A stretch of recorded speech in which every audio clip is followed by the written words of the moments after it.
Krishna guys, তোমরা কেমন আছো? আশা করি তোমরা সবাই ভালো আছো।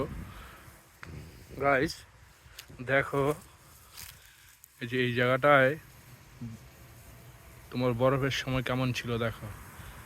হ্যাঁ, এখন দেখো এই জায়গাটার মধ্যে দেখো ওই প্রভুজি তোমার ভুট্টা গাছ, তারপর শশা গাছ, তার টমেটো গাছ, বেগুন গাছ সব লাগাচ্ছে। হ্যাঁ, এখানে দেখো এই সেই বরফের সময় কতই ছিল, বরফ ছিল। দেখো মাটি একদম সব নরম করে এ প্রভুজি এখন জল দিচ্ছে পুরো জমিতে।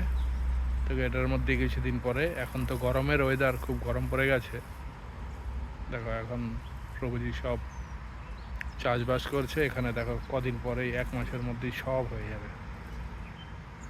এখন দেখো জমিটা তোমাদের আবার দেখাবো যখন সব সবজি হয়ে যাবে। তখন গাছগুলো এখন সব ছোট ছোট করে ওইখানে লাগানো আছে, বুঝতে পারছো?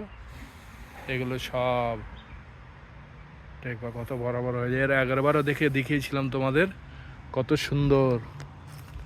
তো এখন আবার দেখা হবে।